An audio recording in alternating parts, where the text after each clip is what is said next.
Para sa mga pare ko. At yun, meron lang ako papakita sa inyong items na para sa akin ay worth it na upgrade sa mga Honda Click natin. Especially dun sa mga Isuzu na Honda Click.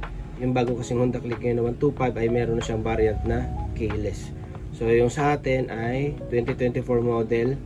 And gusto ko siyang i-upgrade ng keyless para na rin na hindi na ako susi ng susi pa at para mas madaling andarin yung motor at may kukunin tayo sa uwan. So ito siya mga pare ko. Ito yung masasabi kong 90% na siyang plug and play talaga sa mga motor natin sa Honda Click. Mapa version 2, version 3, version 4 at Isuzu. Pasok na pasok para sa ito. So pakita ko sa inyo. Ito yung masasabi kong 90% ng plug and play ito sa mga Honda Click natin. Bakit ko nasabing 90%? Kasi ito, tignan nyo, papakita ko sa inyo. So ito yung pinaka keyless module nya. And ito yung keyless ignition. Bakit 90% plug and play? So ito siya mga pare ko.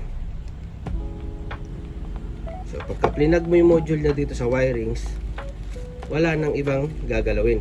Kung makikita nyo mga pare ko, ito na lang yung connection nya. Dalawang yellow na wires. Ito siguro yung 10% na bakit hindi siya plug and play mga pare ko, kasi ito ay kinakabit sa flasher line natin, sa linya ng flasher. So dalawa yan, left and right. And ito na lang, nag-iisang wire na to. So ito, di pa ako sure kung positive ba to or negative. So titignan pa natin yan kasi di ko pa naman na-install. Then magkakaroon din tayo ng video sa pag-install nito. Pero ito yung masasabi kong 90% na siyang plug and play. Kasi ito lang yung kailangan natin kabit sa linya ng motor natin, sa harness. Pero the rest, okay na. Napakasimple na lang, isang wire na lang talaga siya. Tsaka itong sa flasher. So ayun mga pare ko, abangan nyo sa channel natin to.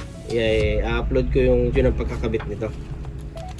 Yan. At ito pala, may isa siyang remote. So wala tong kasama ha, kinabit ko lang yan. So ito yung itsura nya.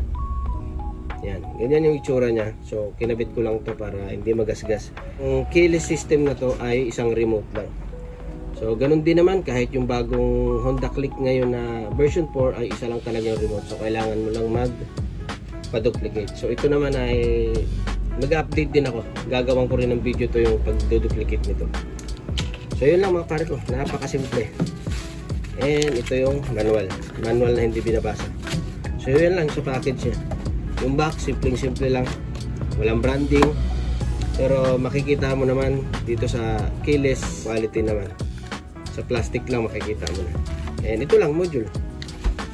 Wire ng flasher at saka ito. So titignan ko pa ulit ito kung positive ba itong linya na to or negative. Remote. So yun lang mga pare ko. Abangan nyo to sa channel natin. Alright.